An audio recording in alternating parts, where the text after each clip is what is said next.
베드로의 설교가 깊어지고 있습니다. 오순절 성령이 그들 가운데 임했을 때 다른 언어로 그들이 말하기를 시작했습니다. 이 모습을 보고 어떤 사람들은 12절에요. 이게 어떻게 된 일이냐라고 반문을 했고요. 또 다른 사람들은 13절을 보면 저 사람들이 세술에 취하였다. 제정신이 아니다라는 거죠. 미쳤다라고 그렇게 평가했습니다. 이런 사람들의 그 반응에 대해서 베드로가 설교를 하고 있죠. 16절 말씀을 보면요. 이는 곧 선지자 요엘을 통하여 말씀하신 것이니 일렀으되라고 말하고 있습니다. 베드로가 요엘서를 인용하면서 성령 강림의 의미를 밝힙니다. 우리가 살펴보았던 것처럼 요엘서는 남유다의 어린 요아스가 왕이 되었을 때 기록되어졌죠. 정치적으로 굉장히 불안하고요. 영적으로도 굉장히 어두웠던 시대였습니다. 요엘서의 주제가 무엇입니까? 한마디로 메뚜기 떼와 극심한 가뭄을 통해서 여호와의 날, 심판의 날, 그것을 강조하는 것이 요엘서였죠. 자, 이제 그 이후에 있었던 말씀들이 주어지는데요. 요엘서의 말씀과 본문의 말씀이 거의 유사합니다. 17절입니다. 하나님이 말씀하시기를 말세에 내가 내 영을 모든 육체에 부어주리니 너희의 자녀들은 예언할 것이요 너희의 젊은이들은 환상을 보고 너희의 늙은이들은 꿈을 꾸리라. 우리가 찬양의 가사에도 있는데 너무 익숙하고 잘 알고 또 사모하는 내용입니다. 근데 중요한 게 무엇입니까? 17절 상반절입니다. 하나님이 말씀하시기를. 현상이나 표적이나 표징이 중요한 게 아니라 베드로는 무엇을 강조하고 있습니까? 하나님이 말씀하셨다. 예전 성경에는 하나님이 가라사대 이렇게 표현되어 있는데요. 현재형 동사를 사용해서 말했습니다. 그러니까 베드로는 지금 자신이 인용한 이 구절이 800년 전에 주어진 것임에도 불구하고요. 과거에 말씀하셨다가 아니라 지금도 말씀하신다. 하나님의 말씀이다. 이것을 강조하는 것입니다. 말씀의 영원성이죠. 그리고 이 하나님의 약속하신 이 말씀이 너희에게 이루어지고 있다. 선언하고 있는 것입니다. 얼마나 놀랍습니까? 자, 17절의 말씀은 요엘서 22장 28절을 인용한 것인데요. 제가 요엘서를 읽을 때 여러분 17절을 보면서 어떤 부분이 다른지를 한번 찾아보시기 바랍니다. 요엘서 2장 28절입니다. 그 후에 내가 내 영을 만민에게 부어주리니 너희 자녀들이 장래일을 말할 것이며 너희 늙은이는 꿈을 꾸며 너희 젊은이는 이상을 볼 것이며. 어떻습니까? 몇 가지 차이점이 보이셨습니까? 요엘서는요 그 후에라고 시작되어지지만 베드로는요 말세라는 이 단어로 바꾸어서 말씀하기 시작합니다. 요엘서의 그 후에라는 것은요 그 후에 당시에 있었던 메뚜기 떼나 극심한 가뭄이 지난 후에 이런 의미를 말하는 것이 아닙니다. 이스라엘의 심판 이후에 하나님께서 그 땅을 진정으로 회복시키실 약속하신 메시아가 오신 이후, 즉 그리스도죠. 그 후에 하나님의 영, 성령의 강림이 뒤따를 것이다 예언을 한 것입니다. 여러분 놀라운 것은 뭐냐면 베드로가 이 하나님의 말씀을 정확하게 해석했다라는 겁니다. 그래서 베드로는 그 후에가 아니라 말세에라는 단어를 쓴 것이죠. 그리스도의 초림에서 재림까지 이어지는 구원의 시대, 곧 말세가 시작되었다는 겁니다. 저희들이 살펴보았던 것은 오순절은요 말세가 시작되었음을 선포하는 시간인 겁니다. 말세가 언제부터 시작되어졌다고요? 예수님께서 이 땅에 오신 순간, 그리고 성령님께서 이 땅 가운데 강림하신 그 순간 이미 2000년 전에 말세가 시작된 것입니다. 즉 종말이 이미 시작되어진 것이죠. 1세기 초대교회 그리스도인들은 이미 말세를 살았고요. 지금 우리 또한 말세와 말세 사이의 가운데서 살아가고 있습니다. 그리고 이 종말은요 반드시 완성될 것입니다. 자, 그리고 베드로는 또 다른 표현을 쓰는데요. 요엘서에서 내 신을 만민에게 이렇게 표현했습니다. 그런데 베드로는요, 내 신을 모든 육체에게라고 사용했습니다. 정말 베드로에게 성령께서 주시는 그런 영감이 있었던 것 같습니다. 왜냐하면 이 만민이라는 이 문자적인 단어는 모든 육체를 의미합니다. 그러니까 유대인만이 아니라 모든 인류 전체에게 이런 놀라운 일들이 일어난다는 것이죠. 그래서 베드로는 뭐라고 표현했냐면 이걸 육체라고 표현했는데요, 인간의 연약함과 부패성을 가진 존재를 의미합니다. 자, 그러니까요, 지금 베드로가 정확히 본 것이 무엇입니까? 성령은 본래 하나님의 구원을 받을 수 없는 연약한 인간에게요, 우리 육체를 가진 우리에게 인정, 신분, 지위의 제한 없이 임하게 될 것이라는 겁니다. 모든 이들에게 그 성령의 약속하신 이 말씀이 성취될 것이다, 이렇게 지금 말하고 있는 것이요. 그러나 이것이 모든 육체에게, 모든 이들에게 임하지만 내적 상태와 상관없이 자동적으로 성령이 임하는 것은 아닙니다. 요엘서에서도 분명히 말합니다. 요엘서 2장 12절입니다. 여호와의 말씀에 너희는 이제라도 금식하고 울며 애통하고 마음을 다하여 내게로 돌아오라라고 그러겠습니다. 그 후에 성령 강림이 임한다는 거죠. 사도행전도 마찬가지입니다. 2장 38절입니다. 베드로가 이르되 너희가 회개하여 각각 예수 그리스도의 이름으로 세례를 받고 죄 사함을 받으라. 그리하면 성령의 선물을 받으리니. 이런 모든 육체 가운데 예외 없이 차별 없이 성령의 충만함을 부어주신다라고 하나님께서 약속하셨습니다. 그러나요, 전제가 무엇이죠? 하나님을 찾는 자들에게, 회개하고 주께로 돌아오는 자들 가운데 모든 육체에게 부어주신다라고 말씀합니다. 자, 그리고 18절입니다. 그때 내가 내 영을 내 남종과 여종들에게 부어주리니 그들이 예언할 것이요. 이 말씀은 요엘서 22장 29절을 인용했습니다. 그때에 내가 또 내 영을 남종과 여종에게 부어줄 것이며, 거의 유사합니다. 근데 여기서도 또 다른 표현이 있는데요, 17절과 18절, 28절과 29절 요엘서를 보면요, 예언, 환상, 그리고 장래일, 이상, 이런 단어가 약간씩 다르게 표현되어집니다. 특별히 우리가 예언이나 환상을 딱 떠올리면 어떻게 생각하냐면 특별한 은사로 우리가 여기는 경우들이 많습니다. 특별히 구약 시대에 예언과 환상은요, 하나님께서 특별한 사명을 맡기실 때 왕, 또요 선지자, 제사장에게만 주어진 것이죠. 자, 그러나 요엘서에서 말하는 것은 무엇이냐면 은사를 말하는 것이 아니라 성령의 보편적 사역을 말하는 것입니다. 말세가 되면요, 모든 이들이 어떻게 해요? 성령이 임한다는 겁니다. 예언을 하게 된다는 겁니다.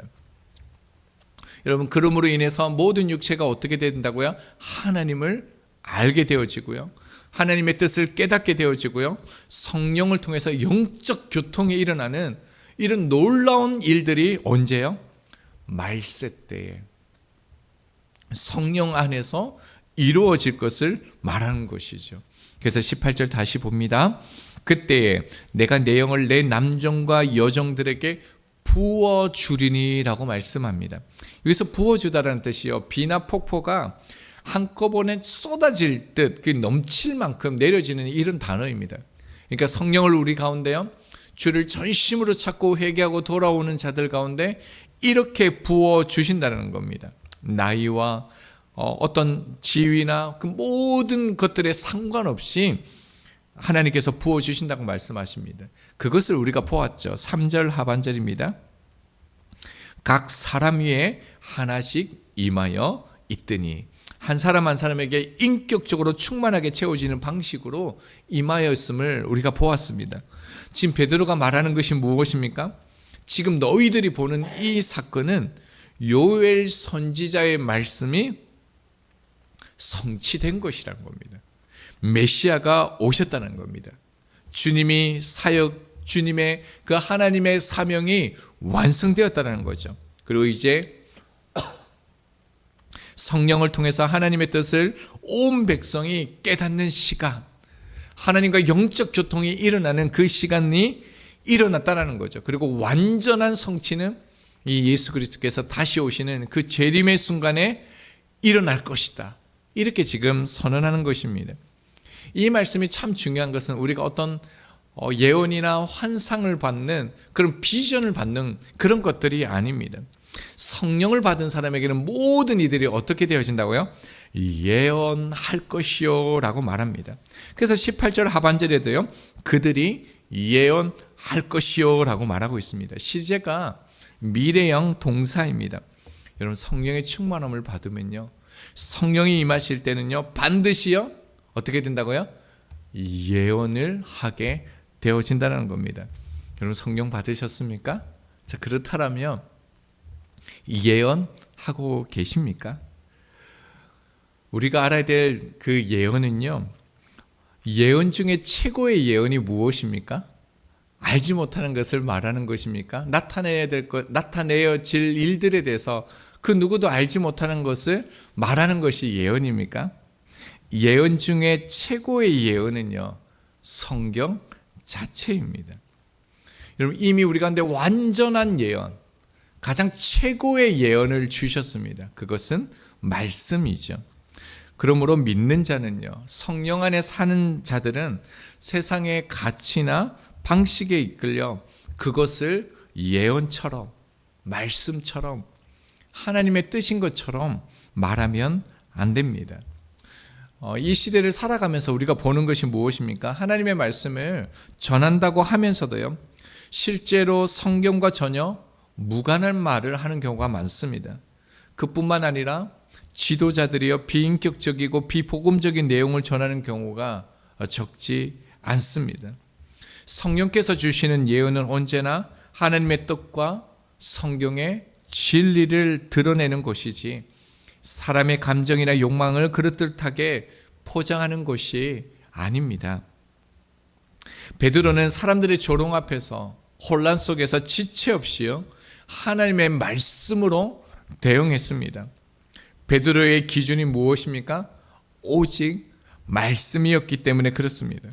여러분, 21세기를 살아가는 저희들에게 2000년 전에 갈릴리 한 어부에 불과했던 이 베드로의 말씀을 우리가 듣고 베드로를 존경하고 베드로의 그 삶을 따라가려는 이유가 어디 있습니까? 여러분, 만약에 베드로가요, 하나님의 말씀에 무관하였다라면, 그가 말씀과 상관없이 삶의 지혜를 말했다라면, 그가 그 당시의 말로 그들의 언어로 얘기했다라면, 여러분, 그와 우리 사이에 어떤 신앙적 연결도 생기지 않았을 것입니다. 저희들 또한 하나님의 말씀, 하나님의 예언을 그대로 전달하는 사람이 되어져야 합니다. 오늘 말씀을 보면서 참 놀라운 것을 하나 발견했습니다. 베드로가 설교하고 있을 때요, 그 자리에는 분명히 오순절을 지키기 위해서 수많은 사람들, 세계 각지에서 온 무리들로 가득했죠. 그래서 9절과 11절을 보면 약 15개국에서 17개국의 그런 문화, 언어, 출신이 다른 사람들이 모여 있음을 우리가 알 수 있습니다. 그리고 7절을 보면요, 다 놀라 신기하게 여겨라고 되어져 있죠. 미완료 과거형으로요, 잠깐의 그 놀라움이 아니라 이 놀라움이 계속되어졌다는 거예요. 그러니까 수많은 사람들이 모여들었다는 거죠. 그리고 베드로 설교 후에 3,000명이 회개하고 돌아오는 역사가 있었습니다. 자, 그렇다면요, 여러분, 베드로의 설교를 들었던 사람들이요, 수천, 수만 명은 넘어갔다는 거죠. 그뿐만 아니라 이 수만 명이 모였을 때 사람들이 웅성웅성거리고 제각기 자기 말을 하고요, 조롱하는 그런 상황에 있었습니다. 자, 그런데 어떻게 이 베드로의 설교가 그 많은 사람들에게 전달되었을까요? 여러분, 생각해 보셨습니까? 한 사람의 육성으로 전달된 것이 아닙니다. 14절 말씀을 보면요, 베드로가 11사도와 함께 서서 소리를 높여 일렀다라고 말하고 있습니다. 이 장면을 여러분 좀 상상해 보셔야 됩니다. 베드로가 중심에서 말씀을 전하고 있을 때요, 11사도와 성령의 충만한 이들이 어떻게 해요? 사방으로 흩어진 거예요. 그 무리들 속에 들어갔다는 거예요. 거기에서 어떻게 해요? 베드로의 설교를 똑같이 전달했다는 겁니다. 여러분, 이 장면은 느헤미야에서도 똑같이 나타납니다. 느헤미야 8장 5절입니다.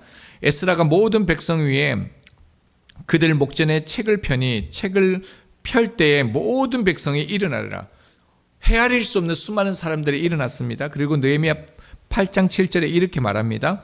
예수아와 바니와 세레바와 야민과 악굽과 사베대와 수많은 사람들의 이름이 거명됩니다. 그리고 그들이요 율법을 깨닫게 했더라라고 말하고 있습니다. 그러니까 에스라가 지금 앞에서 하나님의 말씀을 낭독하면 어떻게 해요? 이 레위 사람이 그 말씀을 듣고 어떻게 해요? 무리들 가운데 나갔다라는 겁니다. 그 무리들 가운데 에스라가 말했던 그 말씀을 그대로 전달했다라는 겁니다. 여러분, 우리가 이 모습을 유익 있게 보아야 됩니다. 지금 이 시대를 살아갈 때 개인이나요, 교회나 공동체나 전하는 말씀이 참 많이 다르다라는 거 여러분 느끼지 않습니까? 어떻게 사람마다 똑같은 말씀을 전하는데도 이렇게 다를 수가 있을까? 다르게 해석하고 다르게 이렇게 전달할 수 있을까? 이런 거 못 느끼십니까? 그런데 오늘 중요한 것은 어떻습니까? 지금 수많은 무리들이 오순절에 모여 있지만 그들이 호의적인 것도 아니었습니다. 조롱하고 비방하고 심지어 제자들을 적대시하고 잡으려는 그런 사람들까지 섞여 있었습니다. 그러나 성령 충만한 이들은요, 그들 가운데 예외 없이 차별 없이 마음을 다해서 똑같은 말씀을 그들에게 전했다는 겁니다.